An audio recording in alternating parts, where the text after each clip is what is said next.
In this video, we'll demonstrate how to complete the Incident Status Summary, ICS Form 209. The ICS Form 209 is a beast of a form that requires information to be fed from practically everywhere in the Incident Command Organization, so it is truly a team effort. It's not designed for all incidents. It's for the big incidents, where there's lots going on over a large area. But even small incidents will need to gather some of the information on the form as questions will be asked. Several blocks in the form are required. You'll know which ones because of the asterisk next to the box number.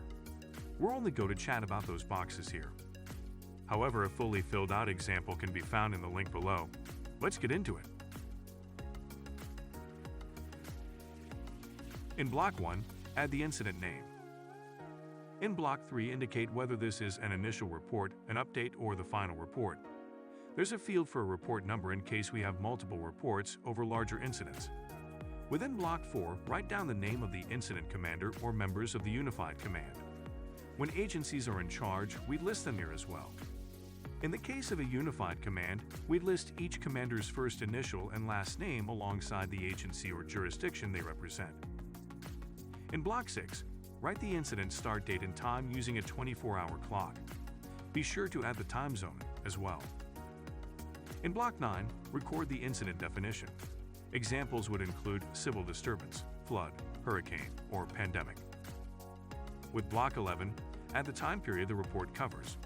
Include the date and time the report period began to the date and time when the report period ended. In the Approval and Routing Information section, include the name, signatures, and positions of the preparer and approver of the form. Include the date, time, and time zone where we submitted this to the approver. In Box 15, enter the primary location or office the ICS Form 209 needs to be sent to. This will probably be a lead agency representative or chief executive, possibly the multi-agency command element like an emergency operations center. Next is the incident location information.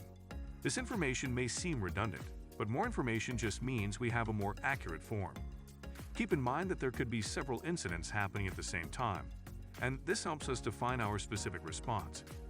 Blocks 16 through 18 are required and contain the state, county, parish, or borough, and city where the incident originated. If the incident took place in a county but not a city, fill in the block that matches where it actually started and cross out the other.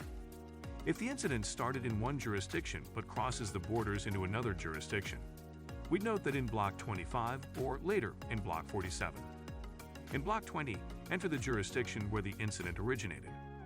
Might be that you'll just need to enter federal, city, or state, or you might be specific with something like St. Mary's County, U.S. Coast Guard, or New York Police Department.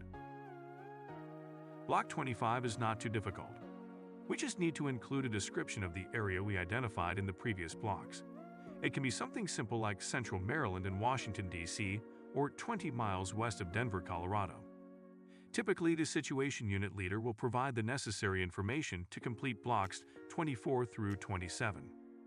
Keep in mind that all of these details are generally fed into some state or federal database that helps track what is going on in your area. The more data we gather, the better the picture we paint of what is going on. Let's move on to the incident summary section of this form. Starting with Block 28, which is required, list major events for the time period that this ICS Form 209 is reporting. Did we have to close down major thoroughfares? Did we need to turn over management to an incident management team? Maybe we were able to repopulate the previously evacuated area. Good, bad, or indifferent, this is the place to record it. It's perfectly acceptable to refer to other parts of the form with specifics.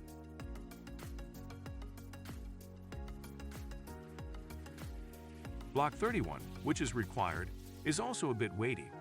In this chart, provide a public status summary. Remember that this section is for what has happened to the citizens, not responders. List the number of fatalities and those who are injured, ill, trapped, and in need of rescue, missing, evacuated, sheltering in place, in temporary shelters, have received mass immunizations, required immunizations, and in quarantine. You'll report the number of people in each category for the reporting period covered by this ICS Form 209 and the totals for the incident so far. The bottom is a row for the total number of civilians affected. When providing an estimate, be sure to note that it is an estimate. In Block 32, which is required, report on the responder status. Most of this information will come from the medical unit or safety officer, but can also include comp or claims and finance. Complete the table in the same way we completed Block 31's public status summary. Include the number of each category that has occurred in the reporting period of this ICS Form 209 and the total amount over the entire incident to date. Block 34, Life, Safety, and Health Threat Management, is required. Here we check the blocks that correspond to management's efforts. For example, if there's a repopulation in progress, check that block. So that's the short version.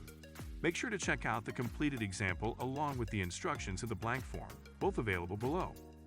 In general, remember that the more accurate and complete information you can provide, the better the decisions that can be made based off of it. A lot of administrators and executives use this form as a basis for big decisions, so the form is, well, big. That's it for the Incident Status Summary, ICS Form 209. Thanks for watching.